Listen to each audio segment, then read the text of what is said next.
اور ٹرین کے دروازے پر سیڑھی چڑھتے ہوئے اچانک ان کا پیر پھسلتا ہے، گرتے ہیں، اور وہی حادثہ ان کی موت کا سبب بن جاتا ہے۔ میرے پیارے بھائیوں، ہم نہیں جانتے موت کب آئے گی، اس لیے کہ 5 چیزوں کی جانکاری صرف اللہ تعالیٰ کو ہے۔ سورہ لقمان کی آخری آیت، ان اللہ عندہ علم الساعہ، اللہ ہی کو پتا ہے کہ قیامت کب آئے گی۔ قیامت کا ایگزیکٹ علم صرف اللہ تعالیٰ کو معلوم ہے۔ قیامت کی نشانیاں بتائی مگر قیامت ایگزیکٹ کب آئے گی، تاریخ کیا ہوگی، دن کون سا ہوگا، یہ ہمیں نہیں پتا۔ ان اللہ عندہ علم الساعہ، قیامت کا ایگزیکٹ علم اللہ تعالیٰ کے پاس ہے۔ وَيُنَزِّلُ الْغَيْثَ، بارش کب ہوگی، کتنی ہوگی، کہاں ہوگی، اللہ کو معلوم ہے۔ ابھی کٹیہار کے 2-3 پروگرام کینسل ہو گئے، موسم خراب ہو، بارش ہو گئی۔ آپ کے اسی علاقے میں سیلاب کی وجہ سے بہت سارے پروگرام کینسل ہو جاتے ہیں۔ موسم کب چینج ہو جائے، کب طوفان آ جائے، کب سیلاب آ جائے۔ وَيَعْلَمُ مَا فِي الْأَرْحَامِ، اور رحم مادر میں کیا ہے، ماں کے پیٹ میں کیا ہے، صرف اللہ کو معلوم ہے۔ آپ کہیں گے نہیں مولوی صاحب، آج کے زمانے میں الٹرا ساؤنڈ کرا لو، معلوم ہو جاتا ہے لڑکا ہے لڑکی ہے، پتہ چل جاتا ہے۔ حالانکہ سرکار کی طرف سے پرتیبندھ ہے، گورنمنٹ کی طرف سے منع ہے، مگر پتہ لگانے والے تب بھی لگا لیتے ہیں۔ اور کہیں یہ پتا چل گیا کہ ماں کے پیٹ میں لڑکی ہے اور آلریڈی 2-3 لڑکیاں ہیں، تو لڑکی کو ماں کے پیٹ میں ختم بھی کرا دیتے ہیں۔ اس کو انگلش میں بولتے ابارشن، گربھپات کرا دیتے ہیں، ماں کے پیٹ میں ہی بچی کو مار دو۔ اور ہم کہتے ہیں صاحب ہم لوگ بڑے پڑھے لکھے لوگ ہیں، بڑے سویلڈ لوگ ہیں، بڑے تہذیب یافتہ لوگ ہیں۔ ارے ہم سے اچھے تو 1400 سال پہلے کے عرب کے وہ جاہلی دور میں، دور جاہلیت کے وہ بدو تھے، وہ دیہاتی تھے، وہ جاہل لوگ تھے جو اپنے بچیوں کو مارتے تھے۔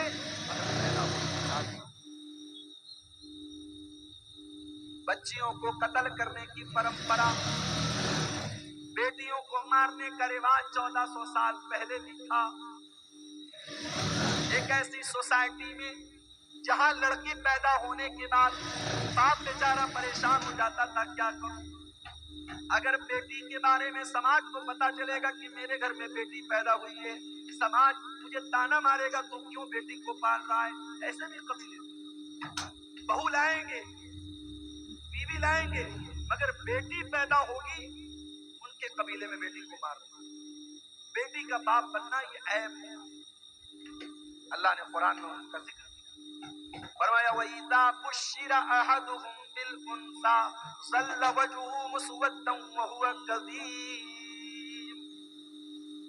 بیٹی کے باپ کو پتا چلتا تھا میرے گھر میں بیٹی پیدا ہوئی ہے، باپ کا چہرہ کالا پڑ جاتا تھا۔ يَتَوَارَىٰ مِنَ الْقَوْمِ مِنْ سُوءِ مَا بُشِّرَ بِهِ، وہ اپنی قوم سے اپنا چہرہ چھپایا کرتا تھا۔ وہ بیچارہ سوچ میں پڑ جاتا تھا أَيُمْسِكُهُ عَلَىٰ هُونٍ أَمْ يَدُسُّهُ فِي التُّرَابِ، کہ کیا کروں، اگر بیٹی کو پالتا ہوں تو سماج میں اپمانت ہونا پڑے گا، ذلیل ہونا پڑے گا، اور دوسرا راستہ یہ ہے اپنی بیٹی کو لے جا کے زمین میں گاڑ دفن۔ وہ تو مٹی میں جا کر کے اپنی بیٹی کو دفن کر دیتے تھے، مگر بیٹی کا جنم ہونے کے بعد ایسا کرتے تھے۔ آج کا پڑھا لکھا انسان، آج کا ترقی یافتہ انسان، آج کا سوسائٹی والا انسان کیا کرتا ہے، ماں کے پیٹ میں الٹرا ساؤنڈ کے ذریعے پتہ لگا لیتا ہے بیٹی ہے، اور ڈاکٹر سے کہہ کر کے ابارشن کروا دیتا ہے۔ کبھی موقع ملے نا تو یوٹیوب پر جا کر کے دیکھ لینا کہ ابارشن کیسے ہوتا ہے۔ ارے عرب کے وہ جاہل لوگ بیٹی کو زمین میں گاڑتے تھے، بیٹی ایک بار تڑپتی تھی، ایک بار روتی تھی، اس کے بعد جب اس کی جان ختم ہو جاتی تھی بیٹی رونا بند کر دیتی تھی۔ مگر یہاں